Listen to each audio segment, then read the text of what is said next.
A paz do Senhor, irmãos. Quem quer ter todos os dias ou durante a sua vida uma vida vitoriosa em Cristo? Diga um amém aí. Acho que isso é a expectativa de todos nós, né? É termos uma vida vitoriosa em Cristo. E em Filipenses, Paulo ele foi criterioso no capítulo 3 de Filipenses, do 12 ao 21. Só que eu não vou ler isso tudo não, vou ficar no 13, depois eu vou pular, mas eu não vou sair de Filipenses.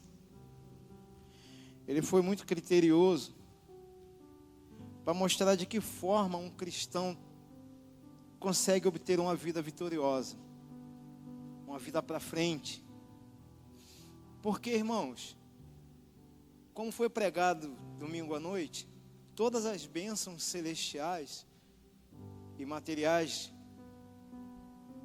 o crente em Jesus, ele já recebe assim que ele aceita e recebe o Espírito Santo na sua vida. Porque se ele perder é lucro, e se ele conquistar também é lucro. Não é verdade? Quando você recebe Jesus no seu coração, a ansiedade, a preocupação, as coisas que tentam afligir o seu pensamento e a sua caminhada, ela fica neutralizada pelo poder do sangue de Jesus. Porque é o poder do sangue de Jesus que neutraliza tudo aquilo que nos impede de avançar. O revestimento desse sangue na minha vida faz com que eu consiga conquistar e ter uma vida vitoriosa. Mas qual? Não é vida vitoriosa em valores, não. Porque uma vida vitoriosa em valores financeiros é só você encarar uma faculdade. Ter um fortalecimento na sua vida e falar, eu vou romper em fé aquilo que eu desejo. Mas estou dizendo uma vida vitoriosa na característica de um cristão. E Paulo faz umas advertências. Ele fala assim, Filipenses 3,13, ele já começa dando uma característica para que nós possamos ter uma vida vitoriosa. Aí em Filipenses 3,13, ele já começa assim, ó. Irmãos, quanto a mim, não julgo o que haja alcançado. Ele já começa assim, quanto a mim, eu não julgo o que haja alcançado. Ou seja, ele não está se preocupando com aquilo que ele conquistou. Ele já começa assim. Porque quando você é de Cristo, quando você vive uma vida em Cristo Jesus, você não vai se preocupar se você conquistou ou você perdeu. O que importa é que você ganhe a sua vida na trajetória que Cristo quer. Então ele fala, quanto a mim, eu não me preocupo com o que eu já tenho alcançado, porque eu já alcancei muito. Antes de eu ser, como uma conjectura, antes de eu ser, antes de eu reconhecer as minhas falhas em Cristo e Cristo me resgatar por seu amor, eu conquistei tudo. Eu fiz o melhor seminário, eu fiquei aos pés do homem mais inteligente de Israel, eu tive dupla nacionalidade, eu não podia ser preso à toa, tinha que me levar para Roma para ser julgado, ninguém poderia me açoitar, eu tive valores financeiros, porém, eu não me preocupo com isso. Por que ele estava falando isso? Ele continua, mas uma coisa eu faço, e é que, esquecendo-me, aí a gente começa. Ele começa aqui, esquecendo-me das coisas que para trás ficam e avançando para as que estão adiante de mim.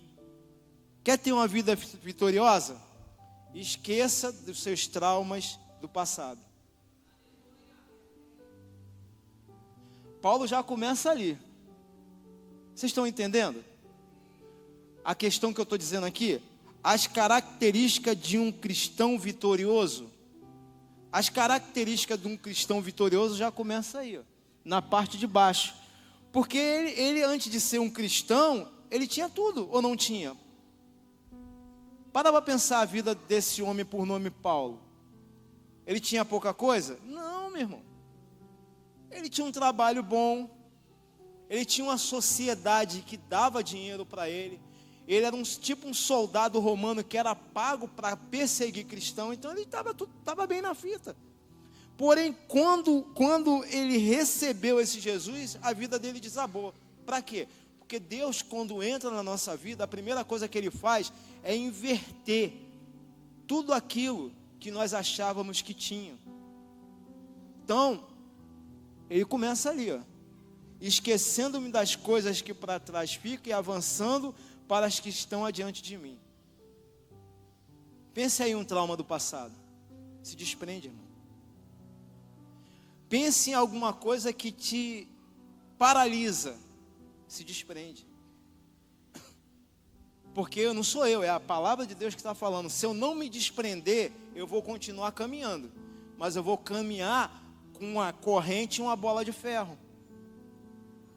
Porque existem cristãos no nosso meio que ainda estão aprisionados por sentimentos e emoções do passado.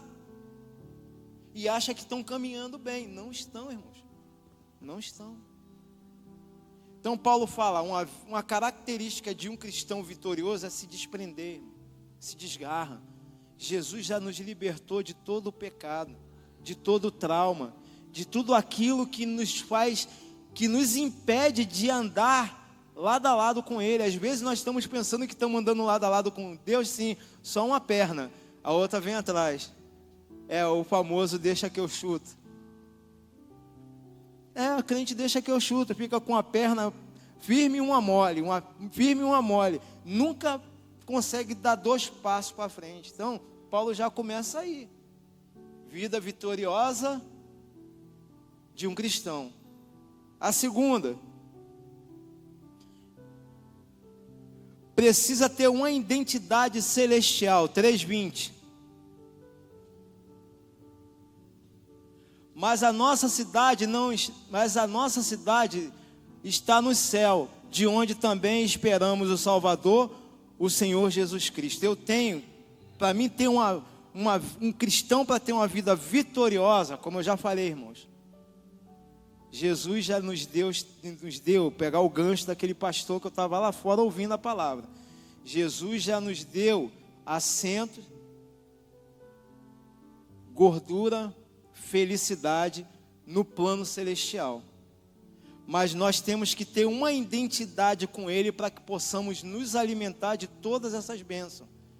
E qual é a identidade? Não sou eu não, Paulo está falando para uma igreja que ele ama. Filipenses. Aí ele fala, ó, mas a nossa cidade, a minha cidadania eu sou cidadão brasileiro, nordestino, mas pago meus tributos aqui, então eu sou carioca, hein, bicho? Morreu a nota. Eu pago meus tributos, não moro em Pernambuco, moro no Rio, pago tudo aqui, então eu sou cidadão carioca. Ou não, sou cidadão carioca. A cabeça que... Não, viu? Mas tudo bem. Então, eu pago meus tributos aqui, né? Então, Paulo está dizendo o seguinte: a nossa cidade está no céu. Por mais que eu viva aqui no Rio de Janeiro, a minha identidade como uma característica de um cristão vitorioso é quando eu estou na terra ligado no... Qualquer minuto que eu me desligar do céu, eu perco as características e a cidadania celestial. Essa cidadania celestial, irmão, é tomada por esforços. Não é de qualquer jeito. Jesus falou bem claro assim: quer ter essa cidadania? Aquele que vier após mim, carregue seus tesouros. É isso que ele falou? Aquele que vier após mim, venha com toda a sua literatura de teologia, de conhecimento. Foi isso? Ele falou, negue-se a si mesmo. A primeira parte, depois carregue a sua. Então, irmãos, quer ter uma cidadania? Quer ser um crente vitorioso, como é o tema aqui, que eu coloquei, que o Abel gosta de dar um tema, as características de um cristão vitorioso? Negue-se a si mesmo e carregue a sua cruz. Não culpe o outro, a cruz é sua, não é do outro. A cruz não é do seu cônjuge, é sua. Ele está para te auxiliar. Mas a cruz não é do teu cônjuge, é sua. A cruz não é do seu filho, é seu. Eu tenho que negar as minhas atitudes, meus interesses, aquilo que eu devo fazer, porque eu escolhi carregar a cruz. Então negue-se a si mesmo e continue caminhando. Aí Paulo fala aqui, ó, de onde também esperamos o Salvador, o Senhor Jesus Cristo. Então, Jesus não está na terra, Jesus está no alto e sublime trono, sentadinho lá, observando todas as coisas, nossas atitudes, nossas condutas, de que forma nós estamos nos comportando, como devemos nos comportar. Está entendendo como é que é complicado, mas é simples ser um crente vitorioso? As características que complica. Porque nós, às vezes, fomos ensinados, ou ouvimos frases, aqui não, mas ouvimos frases de ensino, que acha que a vitória é de uma... Não é não, irmãos.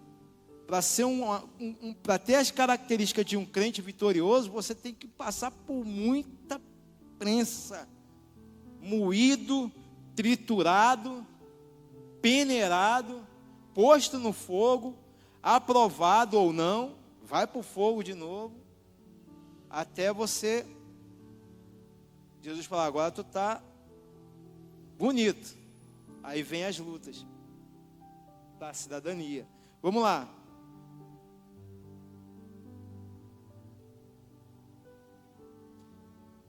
É preciso viver na expectativa do retorno de Cristo. Eu já falei ali também. Além de ter uma cidadania, eu tenho que ter todos os dias uma expectativa. Eu não posso perder essa expectativa, que todos os dias, em algum momento do dia ou da noite, Jesus vai voltar. E de que forma eu estarei quando Ele voltar? Paulo fala que a característica de um crente vitorioso, de um cristão vitorioso, é ter a expectativa que a qualquer momento a igreja vai ser arrebatada. Mas tem pessoas que não estão com essa expectativa. A expectativa é totalmente diferente. E Paulo fala, olha, cuidado.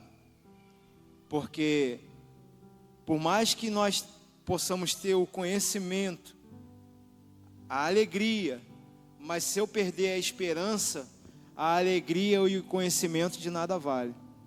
Porque a esperança da vinda do Senhor é que me dá força. Nem é à toa que eu estou aqui. Por que nós estamos aqui? Para receber uma oração? Diga amém. Para receber uma bênção? Aleluia. Para ter uma porta de emprego? Sim. Mas nós estamos aqui porque nós sabemos que a qualquer momento, dentro da nossa casa, dentro da nossa igreja, num ambiente de trabalho, Ele vai vir nos resgatar. Essa é a maior vitória. Tudo que Paulo abandonou foi para essa singeleza. Tudo que ele tinha, que ele falou assim, não olho mais para trás, eu olho para frente. E ele ainda fala assim, corro para o prêmio da soberana vocação que está em Cristo Jesus. As bênçãos, elas vão te seguir de acordo com a minha expectativa e a minha fidelidade em Cristo, irmãos. Ele jamais vai deixar faltar nada na nossa mesa. Ele jamais vai deixar faltar nada na nossa casa. Ele jamais vai olhar para os nossos filhos e falar assim, Abel, você hoje está frito, vai faltar tudo. Não vai, irmãos. Porque a fidelidade de nós estarmos aqui hoje, numa quarta-feira, cansados, vindo do trabalho, outros com muitas preocupações, mas nós estamos aqui. Você acha que Cristo não está vendo isso? Você acha que Ele é cego? Ele está vendo o seu esforço, o meu esforço. Ele está vendo a minha dedicação, a sua dedicação. Irmãos aqui que vão para o trabalho, encaram ônibus, outros não encaram, mas encaram engarrafamento, outros que não encaram engarrafamento, encaram...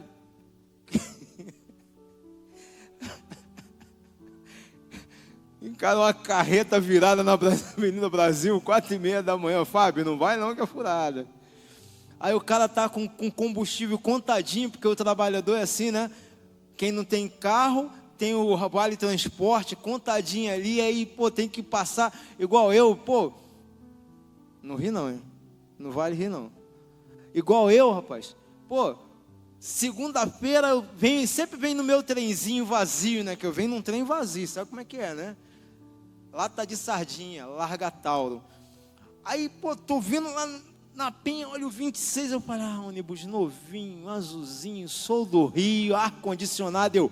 pô, entrei, tudo bem, quando chegou em Realengo, irmãos, segunda-feira, caiu um toró, 3h30 dentro do ônibus, sentado, irmão.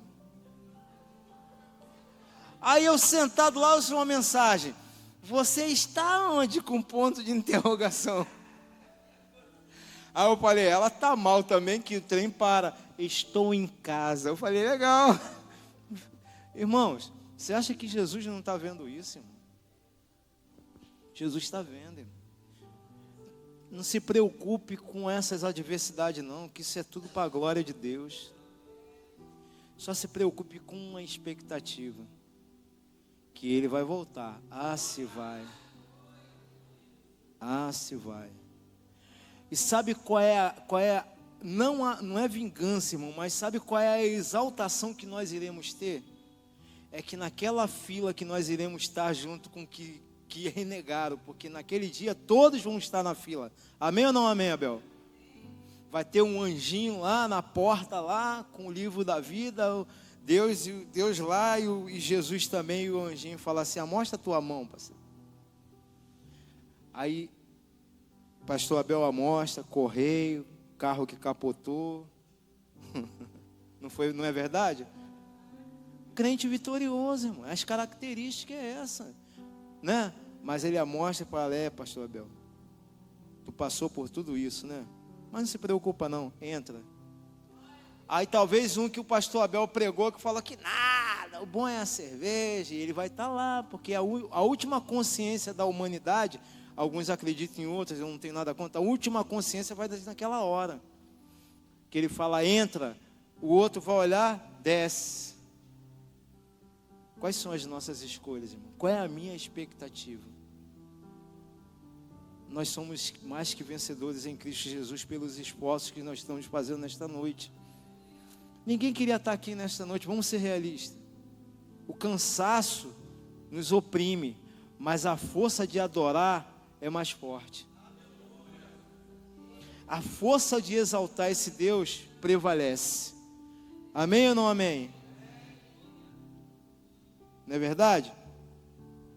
É preciso estar apoiado na promessa gloriosa. Não é só ter a expectativa, eu tenho que estar apoiado. Ó, sentei e ninguém tira mais o que é meu. Me estruturei. Nós estamos aqui nos estruturando, nos fortalecendo. Onde está isso? 3:21. Bota aí 3:21. Filipenses 3:21.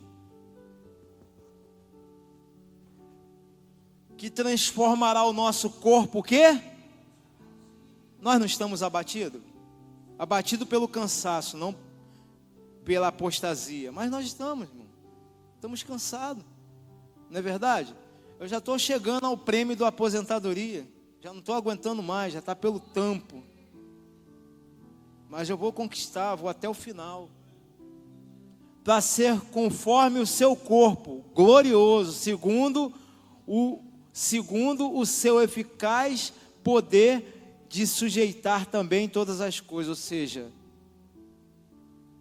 é preciso estar apoiado na promessa. Qual promessa? A promessa que vai transformar esse corpo aqui cansado, que já está partindo para a maioridade, que daqui a pouco eu vou pegar o sorriso daquele que... tá rindo? É verdade. Vou pegar o que tem a expectativa disso. Mas um dia eu não vou pegar mais o eu vou falar assim, já era. cansaço, fadiga, ilusão, falta de paciência, ônibus cheio, pastor falando tu me amas toda hora aqui, tem hora que eu falo, não te amo mais não, de tanto tu ficar falando no meu ouvido. Está entendendo? Vai chegar uma hora que isso tudo vai acabar, irmão.